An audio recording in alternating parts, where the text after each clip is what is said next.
That one story podcast के एक और एपिसोड में आप सभी का स्वागत है दोस्तों। जी हाँ, आई नो कि आप लोग आज भी सोच रहे होंगे कि आज कोई एक नई गेस्ट हमारे साथ होंगी, क्या होगी उनकी प्रोफाइल, क्या किया होगा उन्होंने ऐसा कि आज वो इतनी मतलब आगे बढ़ चुकी हैं और आज इस पॉडकास्ट पे अपनी दैट वन स्टोरी शेयर करने वाली हैं। तो दोस्तों मैं आपको बता दूं कि कोई भी जो इंसान है जब वो अपनी जिंदगी में ठान लेता है कि उसे आगे बढ़ना है, कुछ ऐसा करना है जो बहुत ही अलग होगा, चाहे चैलेंजेस कितने भी आए, तो वो करके रहता है। तो ऐसे ही इसी ही बात की एक मिसाल आज हमारे साथ है, जो कि एक ड्रेस डिजाइनर है जिन्होंने केवल कपड़े डिजाइन नहीं किए, जिन्होंने लोगों की पर्सनालिटी को बदला, जिन्होंने लोगों की पर्सनालिटी में चार चांद लगाए, उनको कॉन्फिडेंस दिया। और साथ ही साथ इनके लिए सबसे बड़ी बात जो मैं कहूंगी, इन्होंने केवल मॉडर्न ड्रेसिंग पर ही ध्यान नहीं दिया, बल्कि इन्होंने जो इंडियन ट्रेडिशन है खादी, उसका भी एक बहुत ही बेहतरीन ब्लेंड जो है अपने कपड़ों में ये लेकर आई। और इन्होंने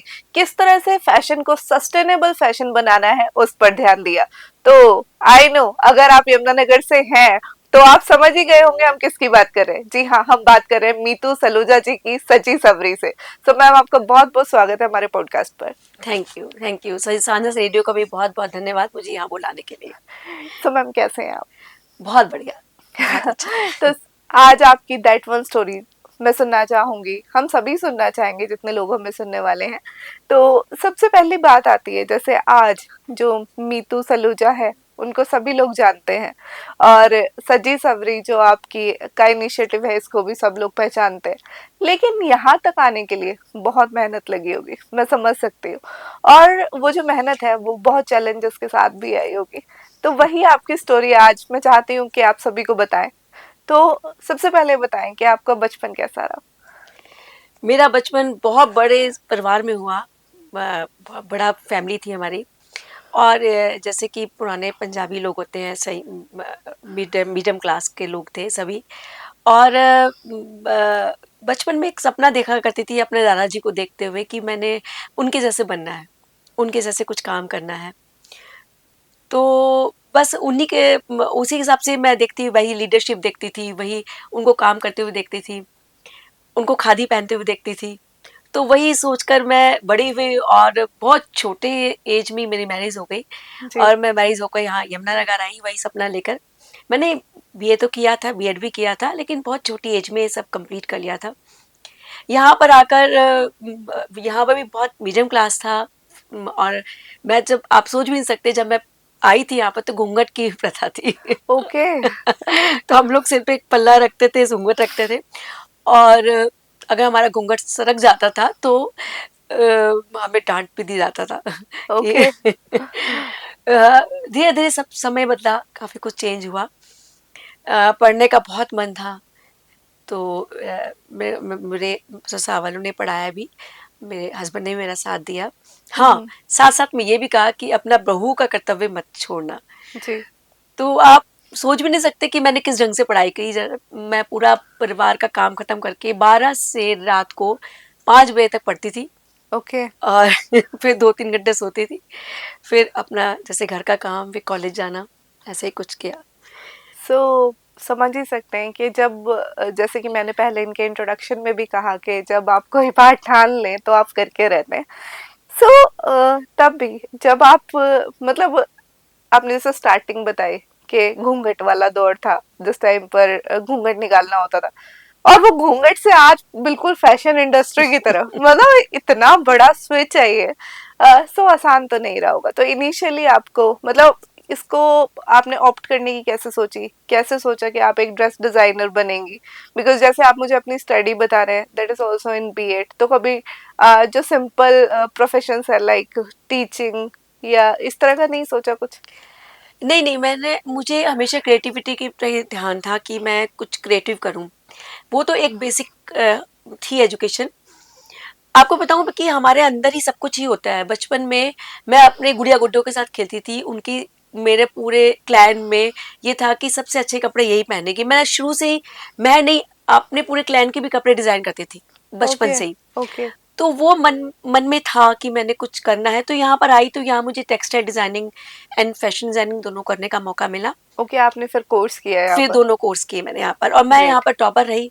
मुझे अवार्ड्स भी मिले। वाओ। फिर मेरे एक मैडम होती थी सुचिता मैम, उन्होंने कहा कि मैं मीतू क्यों ना आप इंटरनेशनल एक कंपटीशन था दिल्ली में, तो आप इसमें पार्टिसिपेट करो। ओके। तो मैंने उन वहाँ पार्टिसिपेट किया, तो मुझे बहुत सारे प्राइजेस मिले। वो दिल्ली प्रेस वालों ने किया था, ग्रैशुबा, सईता, मुक्ता, विमन जिनकी भी वैक्सीन है।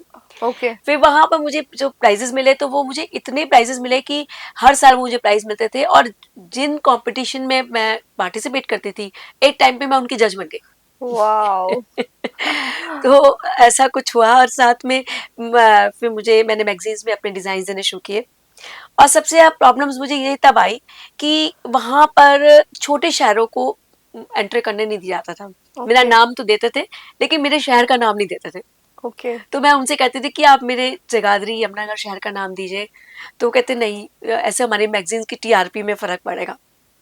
फिर जैसे एक दौर आया, तो उन्हें मेरे डिज़ाइंस इतने अच्छे लगे कि उन्होंने मेरा नाम और मेरा शहर का नाम देना शुरू कर दिया। बिल्कुल। तो ऐसे बहुत सारे कुछ हिंड्रेंस आती रही, और आगे बढ़ते चले गए। सो यहाँ पर एक सवाल मैम मैं आपसे पूछना चाहूँगी, जैसे कि आपने छोटे शहर की बात की, और अगर हम जैसे आपने फैशन इंडस्ट्री में आप हैं, अगर हम इसको कंपेयर करें मतलब एक और ग्लैमरस इंडस्ट्री लाइक जहाँ पर सिनेमा की बात करें, तो वहाँ बहुत बार ऐसा होता है कि जब कोई छोटे शहर से एक न्यूकमर आता है, तो बहुत सारे लोग ऐसे होते हैं, कई बार उसके जो टाइटल्स हैं, जो उसका जो उसने किया है उसका क्रेडिट लेना चाहते हैं। क्या इस तरह की प्रॉब्लम आपने कभी फेस की? यस, ऑफ कोर्स, बहुत बार, बहुत बार। मेरा खादी के साथ मेरा जब जुड़ाव हुआ, तो मैक्सिमम डिज़ाइनर दिल्ली के थे या बॉम्बे के थे या गुड़गांव के थे, तो मैं ही यमुनानगर से आती थी, तो लोग सोचते थे यमुना पार मतलब दिल्ली से। हाँ, तो हाँ। जब वो यमुनानगर सोचते थे, तो वो एकदम मतलब पीछे हट जाते थे, और बहुत सारी जगह-जगह पे ऐसा भी हुआ।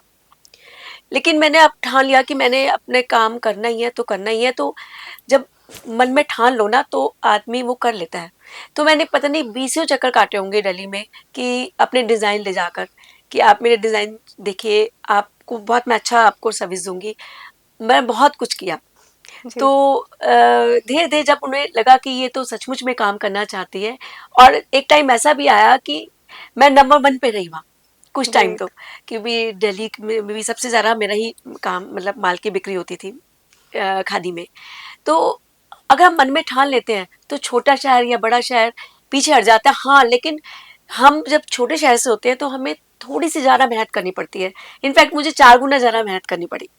सो मैम जैसे कि आपने बताया कि जब आप ये सारा काम कर रहे थे और स्पेशली आपने मेंशन किया खादी के बारे में, तो यहाँ मैं एक चीज़ आपसे ज़रूर पूछना चाहूँगी कि जब आप डिज़ाइनिंग करते हो, आज मार्केट में इतने सारे फैब्रिक्स अवेलेबल है और आप कुछ भी चुन सकते थे, लेकिन खादी से आपका जुड़ाव कैसे बना? खादी खादी तो भारत का वस्त्र है। तो अगर भारत ये है, तो हमें भारत के वस्त्र को ही आगे बढ़ाना चाहिए। और खादी इको फ्रेंडली है। खादी गर्मियों में ठंडा है, सर्दियों में गर्म है। इसमें इतनी क्वालिटीज़ हैं, तो वो क्यों नहीं? और हमारा तो देश का वस्त्र है, और इससे हमारी स्वतंत्रता के भी जुड़ी हुई है। तो इसलिए मुझे खादी से शुरू से प्यार था। एक तो ये था, एक मैंने जब आँखें खोली, तो मेरे दादाजी और मेरे पापा को खादी पहना हुआ देखा। वाह। तो वो भी मेरा एक अलग ही प्यार है। इसलिए मैं खादी से जुड़ना चाहती थी। ओके। सो आजकल मार्केट में देखें कि बहुत सारे जो लोग हैं वो अपने प्रोडक्ट्स जो हैं खादी इंस्पायर्ड कह के बेचते हैं, जी, मतलब खादी नहीं बट खादी इंस्पायर्ड। जी, जी। तो इस पर आपका क्या टेक है? हाँ, ये तो एक मार्केटिंग है उनकी, लेकिन खादी इंस्पायर्ड उनको नहीं ऐसा बोलना चाहिए। हाँ, ठीक है, लेकिन खादी सचमुच में एक हैंड वूवन फैब्रिक है। तो खादी है, तो वो खादी इसलिए वो तो आपको दिखेगा ही, जी। क्योंकि जो भी आप लेते हैं खादी इंस्पायर्ड, वो अपना उनकी मार्केटिंग का है। उसके बारे में तो मैं क्या ही बोल सकती हूँ, अदरवाइज़ खादी तो एक हैंड वूवन फैब्रिक है। वो अपने आप ही दिखता है, अपने आप ही समझ में तो आ जाता है। खादी की कौन कौन सी क्वालिटीज जो हैं जो आपको सबसे बेहतरीन लगती हैं? जो मैंने पहले ही बताया कि ये इसके लिए ये खादी जो बनाया गया था, वो इसलिए बनाया गया था कि पहले के जो देश में इतनी ज़्यादा गरीबी थी कि वो लोग एक ही वस्त्र लेना चाहते थे। वो चाहते थे कि गर्मी में वही चले और सर्दी में वही चले। तो खादी इसलिए ऐसे बनाया गया था कि वो गर्मियों में ठंडा रहता था और सर्दियों में गर्म रहता था। ओके। तो इसलिए खादी जो है दोनों या सभी वेदर्स के लिए सुटेबल होता है। सो खादी के साथ आपने इतने सारे एक्सपेरिमेंट किए हैं, आप इतने एक से बढ़कर एक आपने जो डिजाइन्स है वो बनाए हैं। सो आप सस्टेनेबल फैशन में कितना बिलीव करती है? देखिए खादी को, अगर मैं खादी को ही लेके चलूं तो खादी में हम बहुत कुछ कर सकते हैं। ये भी एक हम उसको हमेशा की तरह लिए अपन उसको अपना सकते हैं। खादी को मैंने एक फैशन शो किया था गवर्नमेंट ऑफ इंडिया के साथ, तो उसमें हमने खादी को वेडिंग चूजों में प्रेजेंट किया था। ओके। यस। तो वो बहुत ही हमारा बहुत हिट रहा था। और देखिएगा आज भी किसी का भी वेडिंग चूजो खादी सिल्क के बिना नहीं पूरा होता। ओके। तो मूंगा silk, khadi silk, reeled silk, सभी तो खादी है। बिल्कुल। हम इसको खादी का नाम नहीं दे रहे हैं, सिल्क का नाम दे रहे हैं, अदरवाइज तो ये खादी ही तो है। बिल्कुल। तो बहुत सारी सिल्क्स ऐसी हैं जो कि खादी ने इन्वेंट की है, तो जिसमें सारे बहुत बड़े डिजाइनर्स काम कर रहे हैं। तो बिना खादी के तो किसी का भी फैशन हाउस का कंप्लीट ही नहीं हो सकता। बिल्कुल। तो खादी जो है वो हम सबको ओपनली अपनाना चाहिए, और यही ये फैशन स्टेटमेंट होना चाहिए। बिल्कुल, आपने बहुत सही बात कही। और जब आपने इनिशियली काम स्टार्ट किया, तो जी। आप हर कोई बहुत सारी जहाँ आपको प्रेज़ मिलती है, बहुत सारे क्रिटिक भी आपको मिलते हैं। तो क्या आपकी लाइफ में ऐसे क्रिटिक्स आए? देखिएगा, जहाँ पर हम काम करते हैं तो वहाँ तो ये सब चलता ही रहता है। मुझे लगता है कि बहुत सारा कुछ हुआ, लेकिन मुझे लगता है हम इन सब बातों पे ध्यान ना देकर हम आगे की तरफ बढ़े। अगर जी। हम इसमें फंसे रह जाएंगे तो अभी तो सफर बहुत दूर है, बहुत आगे है, बहुत आगे बढ़ना है। जिंदगी छोटी है, सफर बहुत बड़ा है, बहुत कुछ करना है। सो अगर मैं आपको मतलब एक तरह से पारिवारिक ढंग से पूछूं, आपकी फैमिली के बारे में पूछूं, तो जब एक टाइम पे ऐसा था कि बहुत ही ज़्यादा कंजर्वेटिव फैमिली होती थी, जी। आज आप केवल यमुनानगर से बाहर ना निकल के, बल्कि आप सिटी से बाहर, उसके बाद दिल्ली और मुंबई, अलग अलग जगह आप फैशन शो करती हैं। तो आपको क्या लगता है कि आपने अपने परिवार की सोच को बदलने में आपका बहुत बड़ा एक रोल रहा है? हाँ जी, बिल्कुल बिल्कुल। अब तो परिवार मेरे साथ ही है, और वो पूरा हेल्प भी करते हैं और साथ में साथ भी देते हैं, सहयोग देते हैं।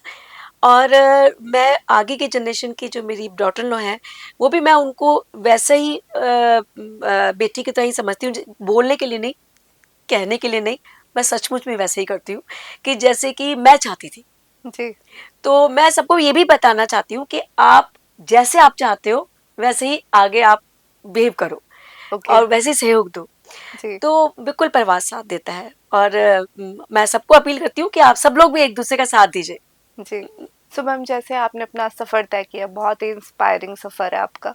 तो बहुत सारी फीमेल्स जो अभी भी कुछ करना चाहती हैं लेकिन किसी भी वजह से नहीं कर पा रही, उनके लिए आप क्या मैसेज देना चाहेंगे? मैं उन सबको कहना चाह रही हूँ कि सपनों की कोई भी उम्र नहीं होती, वो किसी भी उम्र में अपने सपने को पूरा कर सकती हैं। मैंने अपनी शादी के 15 साल के बाद जब बच्चे बड़े हो गए थे तो मैंने काम स्टार्ट किया। जी। मैं ये आप सब लोगों को एक मैसेज देना चाह रही हूँ कि आप लोग अगर परिवार में हैं तो पहले आप अपने परिवार को देखते देखते ही अपने सपने को पूरा कीजिए। ऐसा नहीं कि परिवार इग्नोर हो जाए, क्योंकि जब तक हमारा परिवार इग्नोर होता है तो हमारी जो परिवार की जो हमारी बेस है, जो हमारे बच्चे हैं, वो इग्नोर हो जाते हैं। तो एक औरत ही है जो कि एक परिवार को बनाती है, एक समाज को बनाती है। अगर एक औरत ही परिवार को छोड़ देती है और वो सपने को पूरा करने लगती है तो दोनों चीजें गड़बड़ा जाती हैं। तो आप अगर आप सपनों को देखिए, इसको पूरा कीजिए, 100% पूरा कीजिए, लेकिन बैलेंस बनाकर। बिल्कुल। आजकल की जो गर्ल्स हैं वो एक तरफ चल पड़ी हैं अपने सपनों को पूरा करने के लिए, तो उनका परिवार इग्नोर हो जाता है, उनके बच्चे इग्नोर हो जाते हैं, तो वो उस कैसे समाज को बना पाएंगी? बिल्कुल भी ऐसा अच्छा नहीं बनेगा समाज। तो समाज को, अगर परिवार को बनाना है तो बैलेंस बना के चलिए, दोनों तरफ बैलेंस बना के चलिए, और अपने सपनों को पूरा करिए। सपनों की कोई भी सीमा नहीं है, कोई उम्र नहीं है, हम कभी भी सपनों में उड़ान अपनी भर सकते हैं।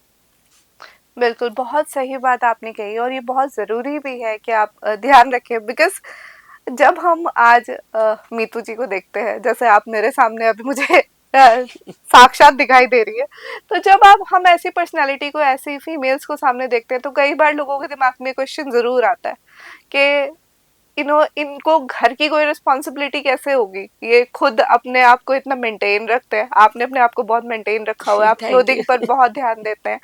सो लेकिन आप जैसे बता रहे हो आप फैमिली को भी उतना ही वैल्यू करते हैं साथ में। जी जी जी। सो मतलब एक अपीयरेंस एक फीमेल के लिए कितना जरूरी है? अब मतलब जब आप कोई भी आपके पास आता है, सबको अलग अलग ओकेजन के लिए ड्रेस चाहिए होती है, सबको अपने डिफरेंट काम जो है उसके अकॉर्डिंग आपसे वो बोलते जी होंगे कि जी आप ड्रेस डिजाइन जी कीजिए। जी जी।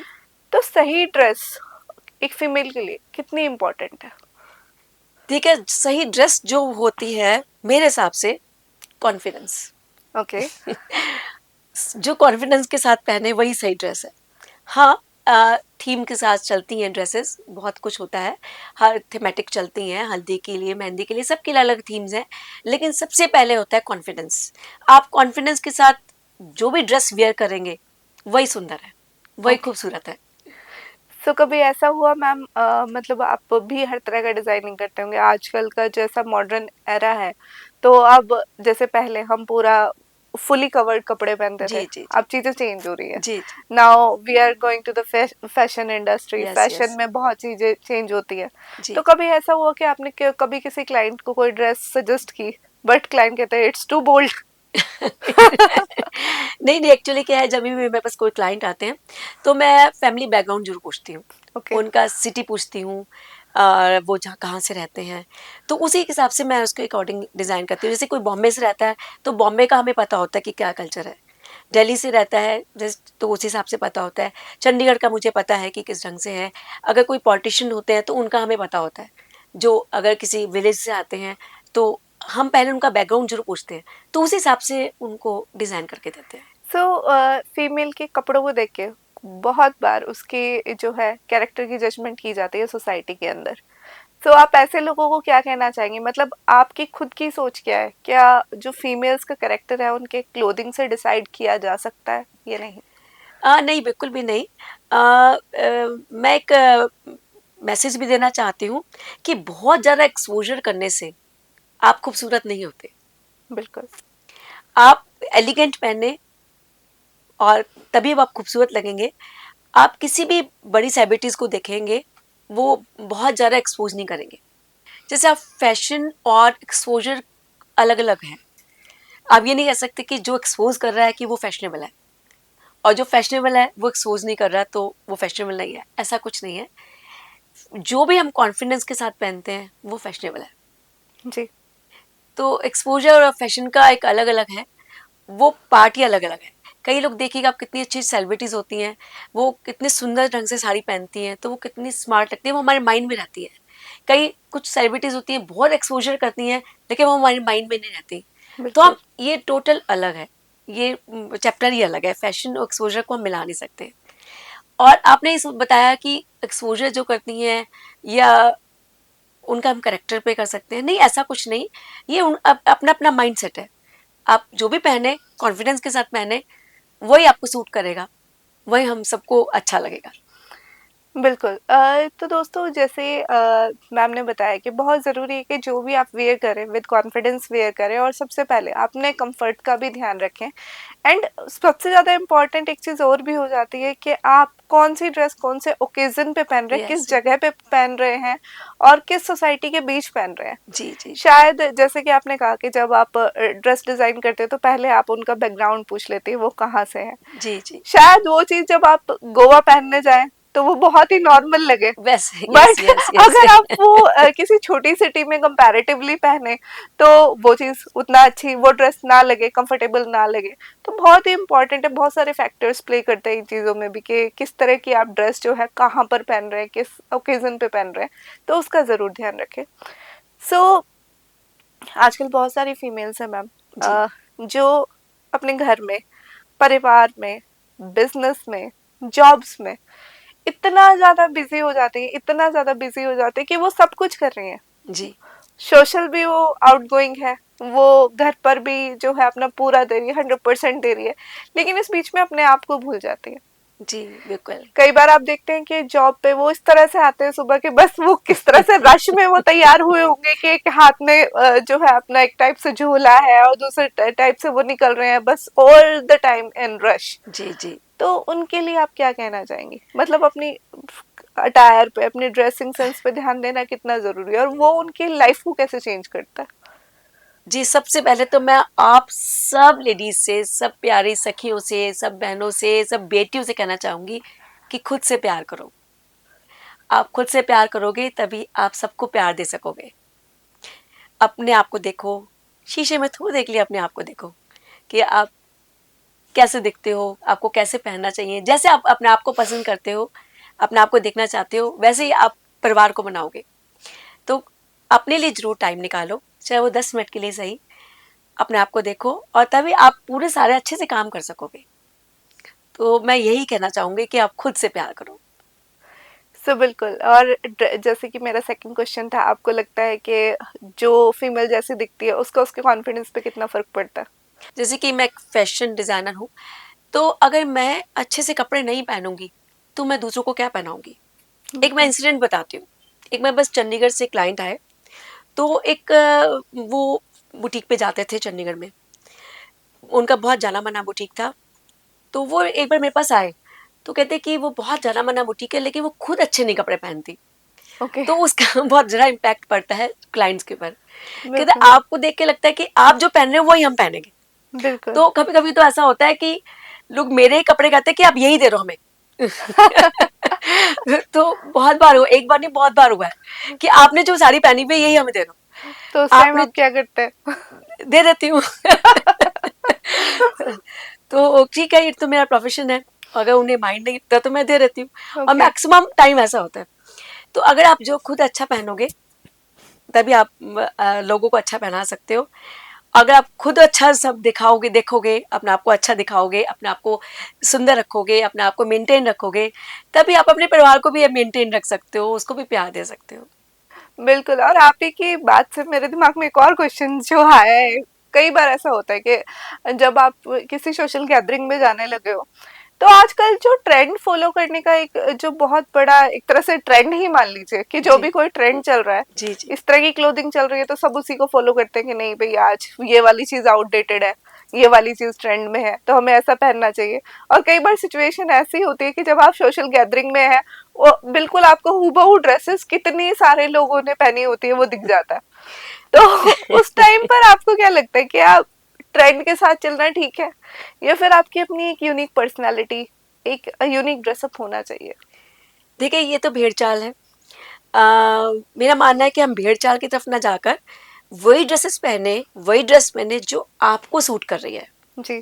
एक थोड़ी-सी फैट लेडी है, अगर वो बहुत एक्सपोज़र के साथ पहन लेगी, उसे वो सूट नहीं करेगा। वही ड्रेस वो स्लिम लड़की को अच्छी लगेगी। बिल्कुल। तो आप जितना भी अपने कट्स पे ध्यान दीजिए, ड्रेस पे ध्यान मत दीजिए। आप वो कट्स पहनिए जो आपको सूट कर रहे हैं। बिल्कुल। वही कलर्स पहनिए जो आपको सूट कर रहे हैं। हाँ, आजकल जैसे हल्दी का है तो येलो पहन रहे हैं, ठीक है। येलो के टिन काफ़ी सारे शेड्स होते हैं, वो तो आपकी पर्सनल चॉइस है। लेकिन कट्स आप वही पहनिए जो आपको सूट कर रहा है। बिल्कुल। तो आज हमारे साथ जैसे मीतू मैम ने इतनी सारी बातें शेयर की, सो मैम जाते जाते एक मैसेज सभी के लिए आप क्या देना चाहेंगे? खुद को कर बुलंद इतना कि खुदा बंदे से ये पूछे कि बता तेरी रज़ा क्या है। वाह! सो दोस्तों, इसी तरह अगर आप भी ज़िंदगी में कुछ करना चाहते हो, कुछ बनना चाहते हो, तो आपको खुद ब खुद अपने आप को उतना बुलंद करना होगा। सबसे पहले खुद पर विश्वास करना होगा और फिर आपको आगे क्या करना है, ये प्लान बनाकर जब आप चलेंगे ना, तो यकीन मानिए, आप भी इसी तरह चमकेंगे, जैसे मेरे सामने आज जो बैठे हैं, ये चमक रहे हैं। सो आपको बहुत-बहुत थैंक यू हमारे इस पॉडकास्ट पर आने के लिए मैम। आपका भी बहुत-बहुत धन्यवाद मुझे बुलाने के लिए। मुझे बहुत अच्छा लगा यहाँ आकर। तो हमें भी बहुत अच्छा लगा आप आज यहाँ पर आए। और दोस्तों, इसी तरह इस सीरीज में हम और भी फीमेल्स से आपको मिलवाते रहेंगे जिन्होंने एक अलग मुकाम हासिल किया है। तो इसी तरह की इंस्पिरेशनल स्टोरीज के लिए दैट वन स्टोरी पॉडकास्ट में जुड़े रहिए।